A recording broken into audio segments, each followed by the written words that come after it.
Meet Jessica, a busy marketing manager who always says, "I don't have time," but somehow managed to binge watch 3 seasons of a TV show last weekend. Jessica's calendar looked like a game of Tetris meetings stacked on top of meetings, colored blocks representing different projects, and barely any white space left for breathing. She wore her busyness like a badge of honor, constantly telling friends, family, and colleagues about how overwhelmed she was with work, social obligations, and life in general. "I wish I could start that online course, but I just don't have time," she'd tell her sister during their weekly phone calls.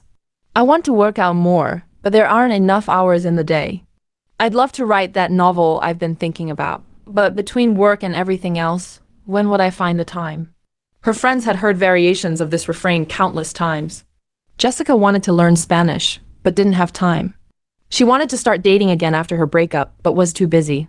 She'd been talking about switching careers for 2 years, but claimed she was too swamped to even update her resume. Yet somehow, Jessica always seemed to find time for certain activities. She could spend 2 hours scrolling through social media without realizing it. She discovered she was surprisingly knowledgeable about celebrity gossip, despite claiming she never read entertainment news.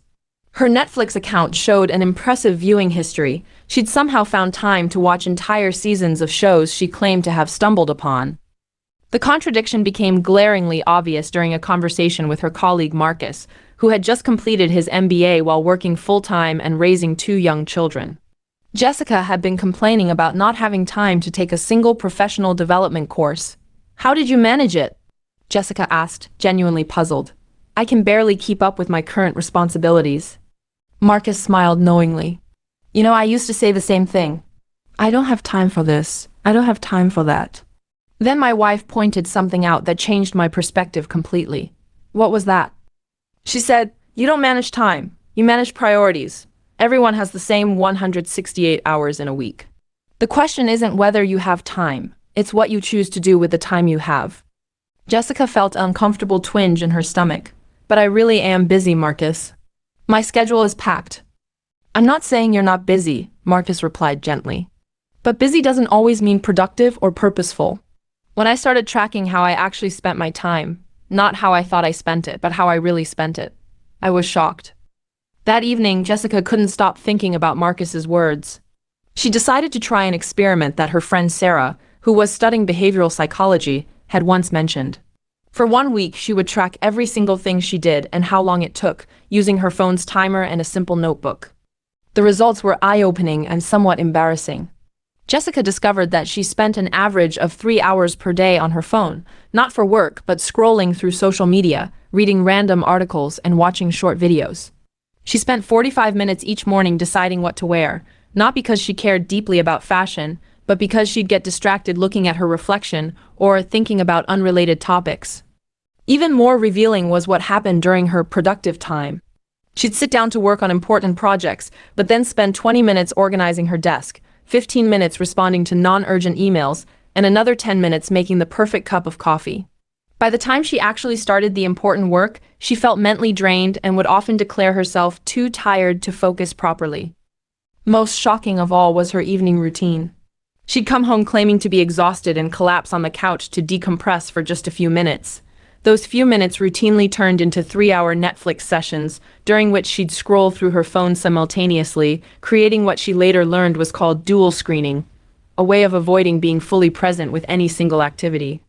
When Sarah came over for dinner that weekend, Jessica sheepishly shared her findings. "I think I have a problem," she admitted. "I genuinely believed I didn't have time for anything important, but apparently I have plenty of time for meaningless stuff." Sarah, who was completing her master's thesis on procrastination and avoidance behaviors, nodded with understanding rather than judgment. "What you're describing is incredibly common. It's called structured procrastination, or sometimes priority avoidance. You're not actually short on time, you're unconsciously avoiding the things that matter most." "But why would I do that?"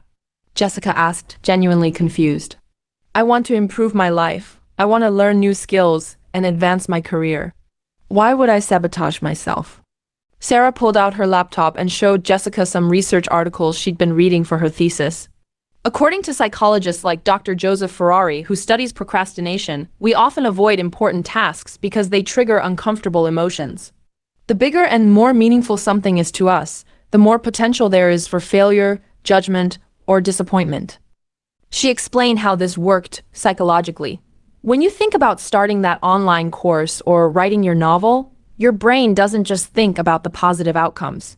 It also imagines all the ways you could fail or be disappointed. What if you're not smart enough for the course? What if your novel idea isn't as good as you thought? What if you invest time and energy into something and it doesn't work out? Jessica recognized this pattern immediately. Every time she thought about taking steps toward her bigger goals, she'd feel a flutter of anxiety. It was easier to tell herself she didn't have time than to acknowledge that she was scared of trying and potentially failing. So instead of dealing with those uncomfortable feelings, Sarah continued, your brain finds ways to keep you busy with less threatening activities. Watching TV doesn't carry the risk of failure. Scrolling social media doesn't challenge your self-concept. These activities provide immediate comfort and distraction from the anxiety of pursuing meaningful goals.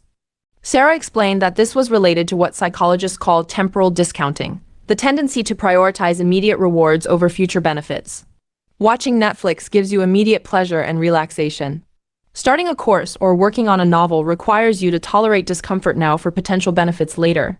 Your brain is wired to choose the immediate reward unless you consciously decide otherwise. There was also something called decision fatigue at play. By the end of a busy day, your brain is tired from making decisions. It's much easier to default to passive activities like TV watching than to engage in something that requires active decision-making and mental effort. But perhaps most importantly, Sarah introduced Jessica to the concept of identity protection. Sometimes we avoid pursuing our dreams because trying and failing would threaten our identity or self-concept. As long as you don't try to write a novel, you can still think of yourself as someone who could be a great writer. But if you try and struggle, you might have to confront the possibility that it's harder than you imagined. This last point hit Jessica like a revelation. She realized she'd been using busyness as a shield, protecting herself from having to confront her own limitations or the possibility that her dreams might be more challenging to achieve than she'd hoped. The "I don't have time" excuse is actually quite sophisticated, Sarah explained. It allows you to maintain your dreams and aspirations while avoiding the risk of testing them against reality. It's a form of self-preservation that feels responsible and adult, but it's actually a way of avoiding emotional discomfort. Jessica spent the next few days processing this information. She started noticing how often she used time scarcity as an excuse, not just with big goals but with smaller meaningful activities too. She'd claimed she didn't have time to call her grandmother, but she had time to watch YouTube videos about cooking techniques she'd never actually use. She didn't have time to read the books that had been sitting on her nightstand for months, but she had time to read every article that popped up in her social media feed. Armed with this new awareness, Jessica decided to experiment with what Sarah called priority-based time management, instead of just trying to find more time. She started by identifying what she claimed were her most important goals, taking a Spanish course, writing consistently, getting back into shape, and exploring a career transition. Then she did something that felt radical. She scheduled these priorities first, before filling her calendar with other commitments. Instead of trying to squeeze important activities into leftover time, she blocked out specific hours for them and treated those blocks as seriously as she would important meetings. The first week was uncomfortable. When she sat down for her scheduled writing time, she felt anxious and kept wanting to check her phone or find other tasks to do instead. Her brain seemed to generate an endless stream of urgent things that needed attention, emails that could wait, cleaning tasks that weren't really necessary, research for projects that weren't due for weeks. Sarah had warned her about this phenomenon, calling it resistance. Your brain will try to convince you that anything else is more important than the thing you're scheduled to do. This is normal and expected. The key is to recognize it as resistance rather than genuine urgency. Jessica developed strategies for dealing with resistance. She kept a notebook next to her during focused work time and would write down any urgent thoughts or tasks that popped up, promising to address them later. This helped quiet her mind's protests without completely ignoring them.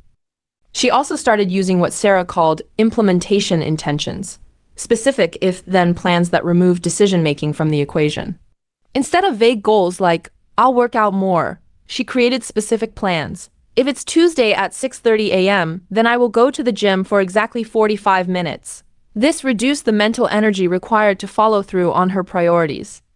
Perhaps most importantly, Jessica began practicing what psychologists call discomfort tolerance. Instead of immediately reaching for her phone or finding distractions when she felt anxious or bored during important activities, she learned to sit with the uncomfortable feelings and recognize them as temporary and normal. "Learning Spanish makes me feel stupid sometimes," she told Sarah after a few weeks of consistent practice. "I'm used to being competent at things, and being a beginner is uncomfortable. But I'm starting to see that discomfort as information rather than a sign that I should stop." 3 months later, Jessica's life looked dramatically different. She was conversational in basic Spanish, had written the first 3 chapters of her novel, was in the best shape she'd been in years, and had started networking in her desired career field.